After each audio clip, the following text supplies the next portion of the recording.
అందరికీ good morning అండి. Bachirao ఏఐఐఏఎస్ study సర్కిల్కి welcome అండి. ఈరోజు కరెంట్ అఫైర్స్లో తీసుకున్నట్లయితే సామాజిక భద్రత, ఇతర దేశాలతో ఘర్షణలు, యుద్ధాలు, సైనికీకరణ, హత్యలు, ఉగ్రవాద సమస్య తదితర ఆధారంగా institute for economics and peace అనేది దేశాలకు ర్యాంకులు ప్రకటిస్తుంది, ప్రపంచవ్యాప్తంగా ఉన్నటువంటి అనేక దేశాలకి. ఇందులో భాగంగా ఈ 2025 సంవత్సరం 163 దేశాలతోటి ఇది సర్వే చేసింది.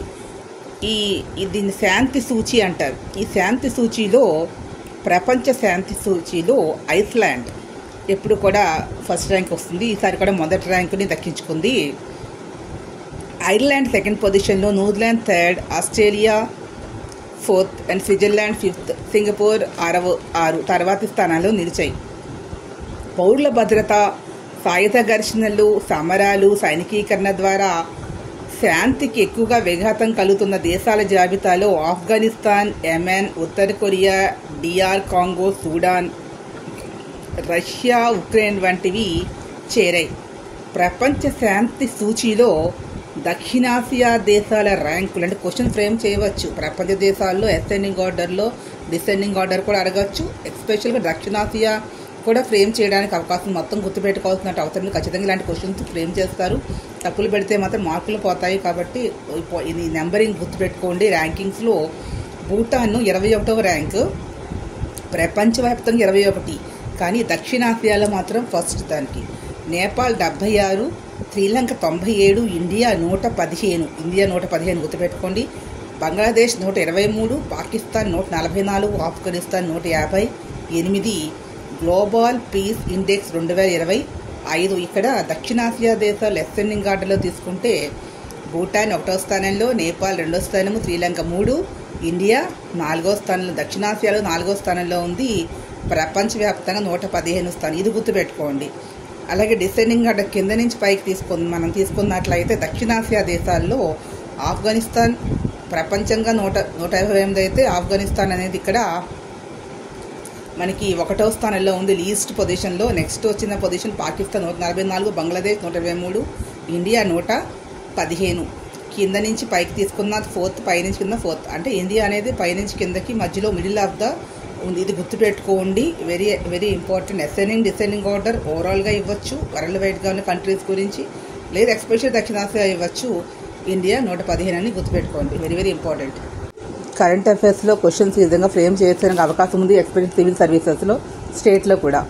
ప్రధానమంత్రి నరేంద్ర మోడీ ఇటీవల ఏ దేశ పర్యటన సందర్భంగా ఆ దేశ సంస్కృతిలో చాలా విలువైన దారుమ బొమ్మను అందుకున్నారు అనేది. జపాన్. గ్రామీణ భారతదేశంలో బాలికల విద్యలో మార్పునకు కృషి చేస్తున్నందుకు ప్రతిష్టాత్మక రామన్ మెగ్సెసే అవార్డును 2025కు గెలుచుకున్న భారతీయ ఎన్జిఓ ఏది? 2025కు ఈ ప్రతిష్టాత్మక పురస్కారాన్ని మాల్దీవులకు చెందినటువంటి షాహినా అలీ, ఫిలిప్పీన్స్కు చెందిన ఫ్లావియానో ఆంటోనియా ఎల్ వెల్గానుయే వాళ్ళు కూడా గెలుచుకున్నారు.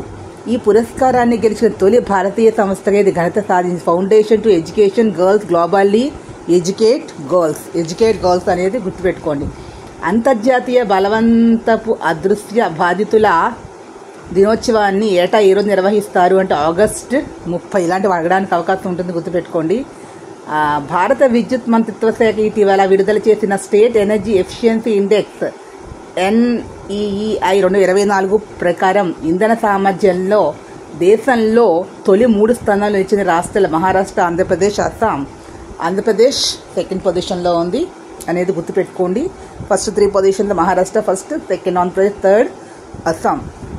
సో ఇలాంటి క్వశ్చన్స్ అడగడానికి ఉంటుంది మనకి. బలవంతపు అదృశ్య బాధితుల దినోత్సవం అనేది ఇది మనకి ఎక్కడి నుంచి ఇచ్చారా అనుకుంటాం. ఎగ్జామినేషన్ మనకి ఏదో డౌట్ వచ్చి ఆగస్టు 30, 29, ఇలా 31, సెప్టెంబర్ 1 అనుకుంటారు. ఏదో మనం గెస్ చేసి రాంగ్ ఆన్సర్స్ పెట్టేస్తూ ఉంటాం చదవకపోవడం వల్ల. దీని గురించి కాన్సన్ట్రేట్ చేయకపోతే ఇలాంటి వాటి మీద కూడా కాన్సన్ట్రేట్ చేయండి. ఇవి కూడా అడగడానికి ఉంటుంది.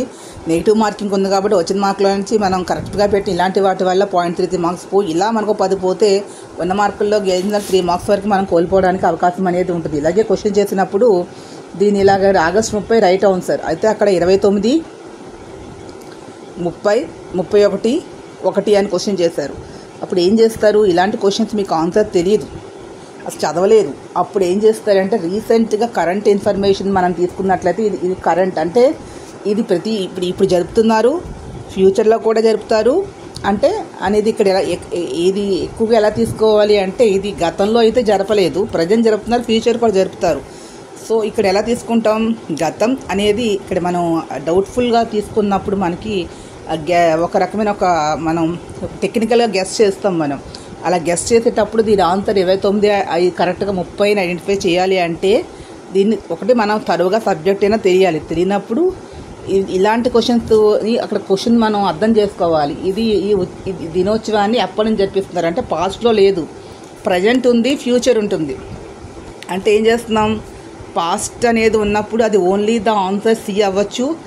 ప్రజెంట్లోనూ పాస్ట్ ప్రజెంట్ కూడా ఉంది అంటే బి, పాస్ట్ ప్రజెంట్ ఫ్యూచర్ కూడా ఉంది అంటే 1. అప్పుడు ఇక్కడ డి కింద వస్తుంది, డి ఆప్షన్. అంటే ఇక్కడ ఎలా ఇస్తారని మనం ఎక్స్పెక్ట్ చేయాలి అంటే 27, 28, 26 అని క్వశ్చన్ చేస్తే ఇది యాక్చువల్గా ఈ ఆగస్ట్ 30 అనేది దాకా మల్టిపుల్ చేస్తే డి కింద ఖచ్చితంగా ఉంటుంది.